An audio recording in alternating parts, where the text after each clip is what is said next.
Hello, ladies and gentlemen. MarauderEX here with a side Let's Play project. Something that I just want to put up, weekends, something to enjoy. Game from my childhood. A game that you've all probably played dozens of times at this point. I can't tell you how many times I played this. Streets of Rage 2. One of my favorite beat-em-ups ever. This is an amazing beat-em-up. This game is really the standard in which I judge all other beat-em-ups, just hands down. This and Streets of Rage 3 are probably the two just coolest beat-em-ups in my opinion. I know a lot of people go for some of the other games. There are numerous, just countless other beat-em-ups. You've got the Golden Axe series, also on the Genesis. You've got Captain Commando. There's I lose track of all of them, but this one was one of the first ones that I was introduced to, and part of it is the music to this game just kind of gets me. It's just this amazing, synth techno pop. I don't even know how to describe it. This is one of those games that is my childhood.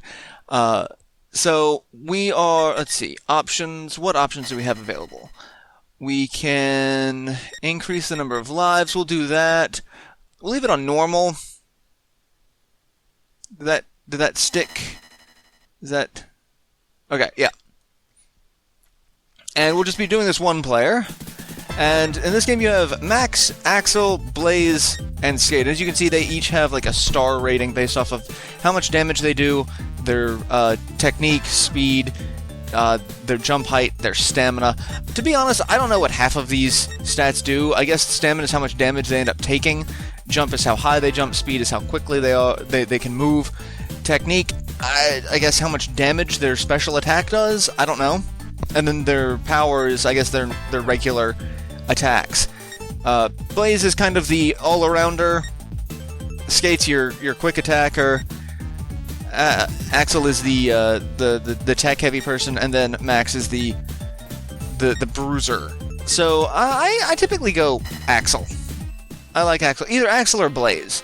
Those are, and they are the Streets of Rage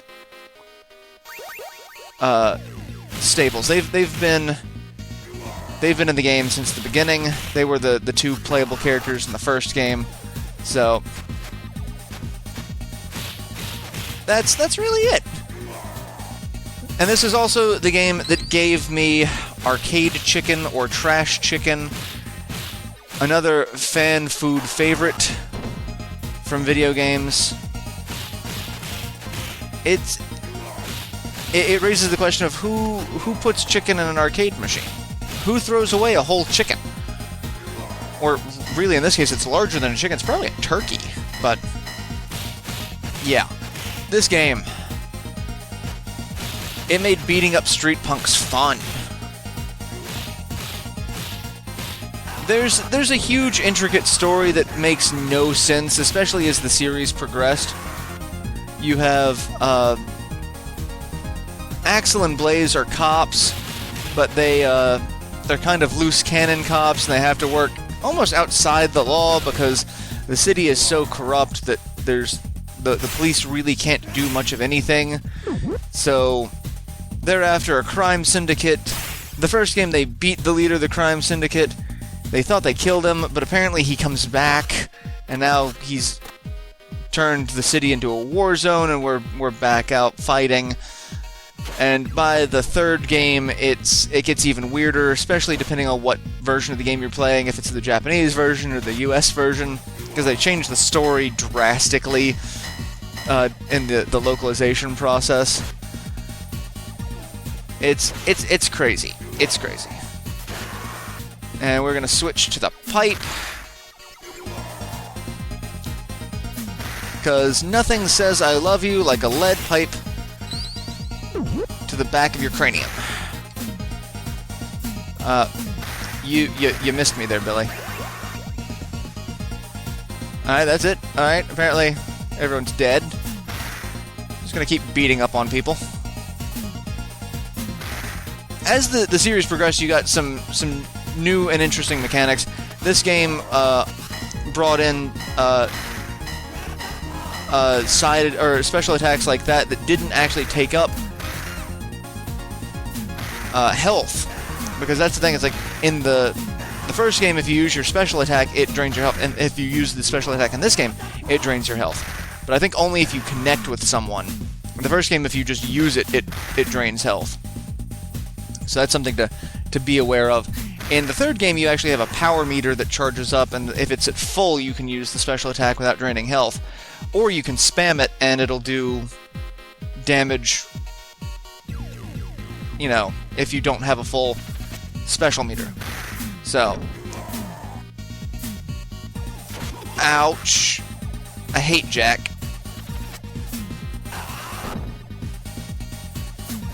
Alright, I kind of want to take out Donovan, but there's also health there, so... God.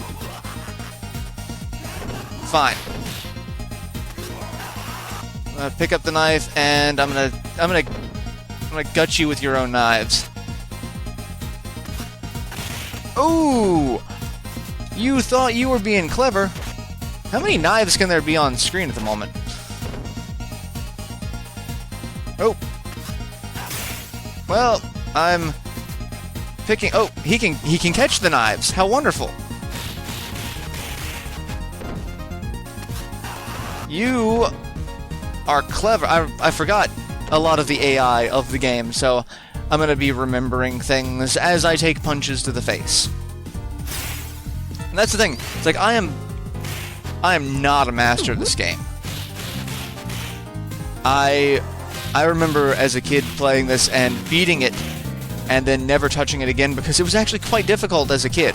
It's like, especially if you were playing with, you know, a friend, because your friends are apt to get you into situations where you're going to take some damage because... Come on.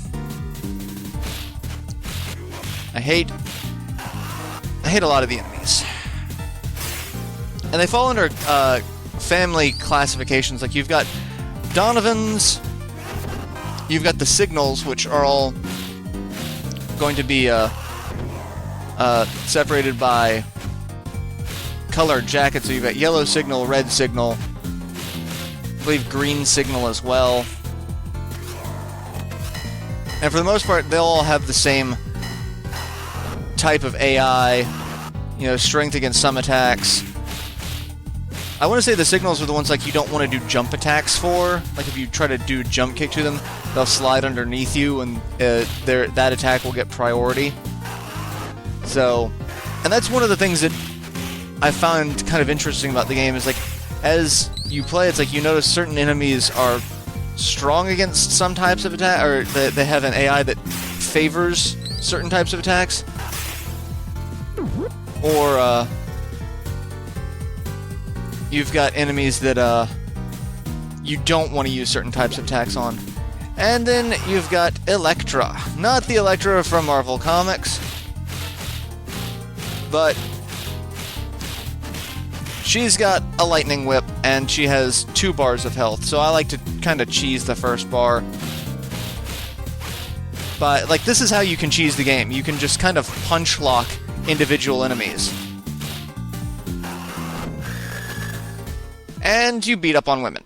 And that was actually one of the big things about this game at the time, is there was a lot of controversy about it, and a lot of questions on censorship, especially the third game, because it was one of those games that's like, you're beating up on women. It's like there's a lot of issues about, you know, big muscular guy wearing a white t-shirt beating the crap out of women. It raised some eyebrows. I don't remember if this is one of the games specifically mentioned in the congressional hearings back in the day to form the ESRB, but I would not at all be surprised. I know Mortal Kombat was the one that everyone always likes to point to as the game, but there were other games that brought up that as well. Night Trap was one of them as well, so... Oh, and I can never remember how to do the landing. Well, I'm going to die. There we go, full health. I really want to punch you, but you're running away from me, and I don't like it. There we go. And I love that he blocks. And special attack to do some extra damage. One of the things I always loved was Axel's special attacks. His Dragon Fist is probably one of the coolest special attacks ever, really. It's one of my favorite special attacks just of all time. So, that's stage 1. So this is where I'm going to go ahead and end this episode. So I will see you all in the next installment, where we'll handle stage 2. So till then, later everyone.